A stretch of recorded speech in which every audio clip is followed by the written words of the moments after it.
नाज़रीन गिरामी अस्सलामु अलैकुम वरहमतुल्लाहि वबरकातुह। सीधी बात के ताज़ा तरीन प्राइम टाइम में आप लोगों का इस्तकबाल है। नाज़रीन गिरामी, मैं अंसार अज़ीज़ नदवी इस वक्त कुछ अहम तरीन ख़बरों पर तबसरे लेकर के हाज़िर हुआ हूँ। तफसीलात में जाऊँ उससे पहले आप लोगों से जो दरख्वास्त होती है उस पर तवज्जो करने की अपील करूँगा। नाज़रीन गिरामी, कभी कभी खूबसूरती मुसीबत बन जाती है। दुनिया का और दुनिया में मर्दों का खुसूसी तौर पर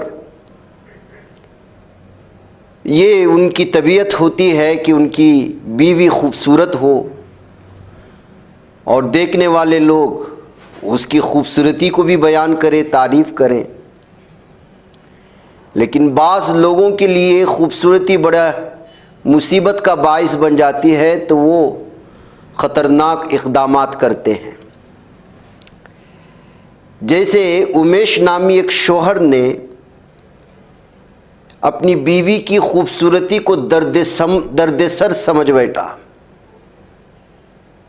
जिसका नाम लक्ष्मीबाई है, और लोग उसकी बीवी लक्ष्मीबाई को देखेंगे, छेड़खानी करेंगे और भी मुख्तलिफ़ किस्म की बातें जहन में पैदा किया, और इसी शक ने उसे एक संगीन कदम उठाने पर मजबूर किया। और लक्ष्मीबाई की लंबी चोटी जो थी वो उसे खूबसूरती में संवारती थी। तो उमेश को शिबा था कि ये नौजवानों को मुतवज्जा करने की चीज़ बन जाएगी, और इस बात से वो हमेशा परेशान होता था कि लोग उसकी बीवी को देख रहे हैं। फिर जहनी दबाव बढ़ने लगा, शक अलग एतबार से अपने हदों को पार करने लगा।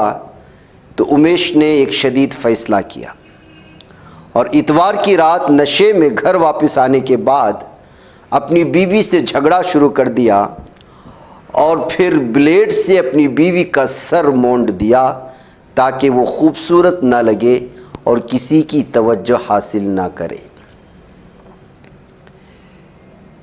दरअसल ये वाक़या बागलकोट ज़िले के थोदलबाग इलाके में पेश आया। कर्नाटक का एक ज़िला है। मकामी लोगों ने पुलिस को इत्तला दी। पुलिस ने उमेश को गिरफ़्तार किया। वाक़या वायरल होने के बाद सोशल मीडिया सारिफीन ने शदीद तनकीद की कि आखिर एक खूबसूरत बीवी के साथ ये हरकत शोहर ने क्यों की। तो नाज़रीन गिरामी, इस तरह की सूरत हाल पैदा होती हैं और फिर किस किस तरह की ख़बरें सामने आती हैं आप अंदाज़ा लगाइए। आइए, एक ज्योतिषी जो कल की बातें बयान करता है, इल्मे नुजूम के होने का दावा करता है, और वो शादीशुदा औरत के साथ नाजायज़ ताल्लुकात कायम करता है और फिर अपनी महबूबा के लिए कातिल भी बन जाता है। यह अलमनाक वाक़या कर्नाटक में पेश आया। कमलाकर भट्ट नामी नुजूमी ये कर्नाटक में बड़ा मशहूर है। यह आपको मीडिया नहीं दिखाएगा, और क्यों नहीं दिखाएगा, इसकी वजूहात इसके चेहरे से, इसके लिबास से, इसके नाम से आपको मालूम करना आसान हो जाएगा। कमलाकर भट्ट की मुलाकात सुचित्रा नामी शादीशुदा खातून से हुई जो वारा गप्पे गांव की रहने वाली बताई गई है। कुछ अरसे बाद नाजायज़ ताल्लुकात में तब्दील हो गई। ये ताल्लुक़ तब्दील हो गया। सुचित्रा की शादी 20 साल कबल महेश नायक से हुई थी और उसके 2 बेटे भी थे। बेटी ने अपने बाप को बताया कि उसकी मां कमलाकर के साथ करीबी ताल्लुक़ में है। तो महेश नायक गुस्से में आ गया, अपनी बीवी को धमकी दी। घरेलू झगड़ों के बढ़ने पर महेश नायक अपने दोस्त वसंत नायक के साथ पुलिस के पास शिकायत लेकर गया, जिस पर बरहम होकर कमलाकर भट्ट ने अपने शागिर्दों के साथ मिलकर उन पर हमला किया। हमले में महेश नायक के साथ उसका दोस्त भी ज़ख्मी हुआ। तहाँ महेश नायक जान बचाकर निकल गया, जबकि वसंत नायक की मौत हो गई। पुलिस ने बताया इस हमले में महेश नायक की बीवी सुचित्रा, उसके वालिद लोकनाथ, कमलाकर भट्ट और दीगर शामिल थे। पुलिस ने कमलाकर भट्ट के साथ मज़ीद 6 अफराद को गिरफ्तार कर लिया है। नाज़रीन गिरामी, ये उसी तरह की वारदात है, उसी तरह की वाक़यात है जो पेश आते हैं, लेकिन इसके साथ एक नजूमी और कर्नाटक का मशहूर नजूमी, और जाहिर सी बात है कि इस तरह के चेहरे बुशरे और लिबास के साथ जब ये ख़बर आती है तो वो अहमियत के हामिल हो जाती है। ऐसे में जब मीडिया इसको दिखा कर के इन जैसे लोगों की मज़हब के नाम पर, इल्म नजूम के नाम पर और भी मुख्तलिफ़ किस्म के नाम पर होने वाले जराइम को जब नहीं दिखाता है तो फिर उस पर तबसरे शुरू हो जाते हैं। इसलिए कि आजकल बाबाओं और इस तरह की चीज़ें जो मुख्तलिफ़ किस्म के अमलियात वग़ैरह में शरीक होते हैं, इनकी तरफ से होने वाली इन जराइम की तादाद जहाँ पर इजाफ़ा हो रहा है, वहीं पर इन ख़बरों को जो है सिर्फ मखसूस मज़हब की होने से दबा दिया भी जाता है। ये कहते हुए इस ख़बर को अलग अलग तबसरों के साथ सोशल मीडिया में शेयर किया गया है। नाज़रीन गिरामी, कोई दिन ऐसा नहीं गुज़रता जिसमें मुसलमानों पर भारत के किसी न किसी इलाके में होने वाले जुल्म सितम की कहानी की सुर्खी नहीं बन जाती। जुल्म सितम, इंतहा पसंद लोगों की जानिब से निहत्तों पर, मज़लूमों पर हमला किए जाने वाले इन वारदात में लगातार इजाफ़ा हो रहा है। उससे ज़्यादा अफसोसनाक मामला ये है कि इन तमाम वारदात के सामने आने के बावजूद भारत का वो समाज जिस समाज को आवाज़ उठाना चाहिए वो खामोश है, बल्कि अपने भी और पराए भी। राजस्थान की ज़िला बाड़मेर में एक दिल दहला देने वाला वाक़या जो सामने आया, जहां 50 साला मुस्लिम बुज़ुर्ग को दरिंदा सिफत शिद्दत पसंद नौजवान ने बेरहमी से तशद्दुद का निशाना बनाया। इस वाक़े की 36 सेकंड पर मुश्तमिल वीडियो चारशंबे के रोज़ सोशल मीडिया पर वायरल हुई, जिसके बाद पुलिस ने कार्रवाई करते हुए मुलजिम को गिरफ्तार किया। पुलिस के मुताबिक वाक़या 31 जनवरी को गदरा रोड थाना इलाके के तहत हम्मीपुरा गांव में पेश आया। मुतासिरा बुजुर्ग शख्स की शनाख्त शेरू खान के तौर पर हुई, जो गदरा रोड के रहने वाले हैं। शिकायत में बताया गया है कि शेरू खान बकरियों के सिलसिले में भंवरपुरी वलद शिवपुरी के घर गए थे, जहां बकरियों की तादाद को लेकर तनाज़ा हुआ, जिसके बाद इस दरिंदा सिफत मुलजिम ने उस पर हमला कर दिया। वायरल वीडियो में साफ तौर पर देखा जा सकता है कि नौजवान बुजुर्ग को ज़मीन पर गिराकर जूतों और लातों से मुसलसल मारता है, गालियां देता है, घर से निकल जाओ कहकर उन्हें जलील व खार करता है। एक मौके पर बुजुर्ग को पानी पीते हुए भी लात मारी जाती है, जबकि वो बार बार रहम की अपील करते हुए नज़र आते हैं। वाक़े के वक्त 2 दीगर अफराद भी मौके पर मौजूद थे, जिनमें से एक वीडियो बनाता रहा, दूसरा खामोश तमाशाई बना रहा। एक शख्स बाद में बुजुर्ग के पीछे भागता भी दिखाई देता है। नाज़रीन गिरामी, ये वीडियो वायरल होने के बाद उस जालिम दरिंदे को पुलिस ने गिरफ्तार तो कर लिया है, लेकिन सोशल मीडिया में आने वाले हर दिन की ये कहानियाँ और बुज़ुर्ग मुसलमानों पर होने वाली इस जुल्म ज़ियादतियाँ कब थमेंगी, इस बात को लेकर कि इस वक्त तशवीश पाई जाती है और सवालात और एतराज़ात उठते हैं सोशल मीडिया में। अब देखिए, मध्य प्रदेश में ज़िला बालाघाट के घोटी नंदूरा गांव में कम से कम 10 मुस्लिम ख़ानदानों के मुबैना समाजी और माशी बाइकाट का मामला सामने आ रहा है। मुतासिरा ख़ानदानों का कहना है कि जनवरी में मुनक़िद एक हिंदू कन्वेंशन के बाद गांव में मुसलमानों के साथ तमाम समाजी और तिजारती ताल्लुकात ख़त्म करने की अपील की गई। दैनिक जागरण की रिपोर्ट में बताया गया कि मुतासिरीन के मुताबिक कन्वेंशन के दौरान लोगों से कहा गया कि वो मुसलमानों के साथ खाने पीने, कारोबार और रोज़मर्रा लेन देन से मुकम्मल तौर पर इज्तिनाब करें। इसके बाद कई मुस्लिम ख़ानदानों की रोज़ी रोटी और बुनियादी सहूलतों तक रसाई शदीद मुतासिर हुई है। आसिफ हुसैन जो स्कूल बस ड्राइवर थे, उन्होंने बताया कि गांव वालों के एतराज़ के बाद उन्हें नौकरी से निकाल दिया गया। इस तरह इलेक्ट्रीशियन सादिक हुसैन ने कहा कि 1 हफ्ते से ज़्यादा अरसे से उन्हें काम नहीं मिल रहा, जबकि बाज़ दुकानदारों ने राशन फ़रोख्त करने और नाइयों ने खिदमात देने से तक इनकार कर दिया। गाँव के खातून खैरुन्निसा ने कहा कि इससे कबल तमाम बरादरियाँ पुरअमन तौर पर रहती थी, मगर अब खौफ का माहौल है और बच्चे भी स्कूल जाने से हिचकिचा रहे हैं। इल्ज़ाम है कि गांव के ज़िम्मेदारों के ज़रिए बाज़ाब्ता तौर पर बाइकाट का ऐलान किया गया है। साबिक़ रुकन असम्बली किशोर सामर्थ्य ने वाक़े को आईनी हुकूक़ की खिलाफ वर्जी करार देते हुए मरकज़ी वज़ारत दाखिला से जांच, पुलिस फ्लैग मार्च और अदालती तहक़ीक़ात का मुतालबा किया है। पुलिस हुकाम का कहना है कि मामले की जांच जारी है और मुतासिरीन के बयानात दर्ज किए जा रहे हैं। ये नया भारत है नाज़रीन गिरामी, जहाँ छोटे छोटे गाँव में मुसलमानों को और उनके घरों को निशाना बनाने, उनके माशियात को कमज़ोर करने की ये साजिशें लगातार चल रही हैं। नाज़रीन गिरामी, आज सुबह के ही प्राइम टाइम में मैंने आपको 3 बच्चियों के घर के 9 मंजिला इमारत से नीचे गिरने की और उनके हलाक होने की खबर सुनाई थी, और उसमें शक जाहिर किया जा रहा था कि कोरियाई कोई गेम के वो जो है एडिक्ट हो गए थे। मुमकिन है कि उसकी वजह से उन्होंने इंतहाई कदम उठाया। अब एक और अफसोसनाक खबर सामने आ रही है, वो यूपी की थी और ये मध्य प्रदेश की है। मध्य प्रदेश की राजधानी भोपाल से भी एक ऐसा वाक़या सामने आया जिसने हर वालिदैन को दहला दिया है। 14 साल के अंश साहू की ज़िंदगी ऑनलाइन गेम्स की लत ने निगल ली है। 14 साल का मासूम फ्री फायर गेम खेलने का शौकीन था, लेकिन उसमें 28,000 रुपये हार गया। वालिदैन के पैसों का नुकसान होने के डर से, बताने के डर से मासूम अंश ने अपनी ही घर में अपनी जान ले ली है।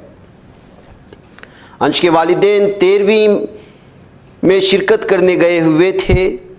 जब वो घर वापस आए तो उन्होंने अपने इकलौते बेटे को फंदे से लटका हुआ पाया। ये मंजर दुनिया में किसी माँ बाप को कभी देखना न पड़े, लेकिन अंश के वालिदैन को जो बर्दाश्त करना पड़ा उसे समझना बहुत मुश्किल है। अपने इकलौते बेटे की मौत से ख़ानदान पूरी तरह से टूट चुका है। वो 8वीं जमात का तालिब इल्म था, अपने वालिदैन की इकलौती औलाद था, लेकिन सूरत हाल किस कदर है। तो नाज़रीन गिरामी, आज के मॉर्निंग प्राइम टाइम में भी मैंने सरपरस्तान से, वालिदैन से कहा है कि ये टास्क पूरा करने वाले गेम से अपने बच्चों को दूर रखिएगा। टास्क पूरा, ये इससे पहले भी बहुत सारे जो है गेम्स आ चुके हैं जो हमारे बच्चों की जान ले रहे हैं। उसके ऐसे आदी बन जाते हैं कि उनको दुनिया की किसी भी चीज़ की दरकार नहीं होती, और बास तो जो है उनको पैसा तक बांध करके जुआ खेलना पड़ता है, और बाकायदा अकाउंट के ज़रिए से पैसा भेजना पड़ता है। ना भेजे जाने की सूरत में उनको ब्लैकमेल किया जाता है, उनके मोबाइल को हैक किया जाता है, बच्चों की कमज़ोर नफ्सियात के साथ खेला जाता है, उनके डर, खौफ और उम्मीद का सौदा किया जाता है, और एक मुनज़्ज़म साजिश है जो बच्चों की नफ्सियात के साथ खेला जा रहा है।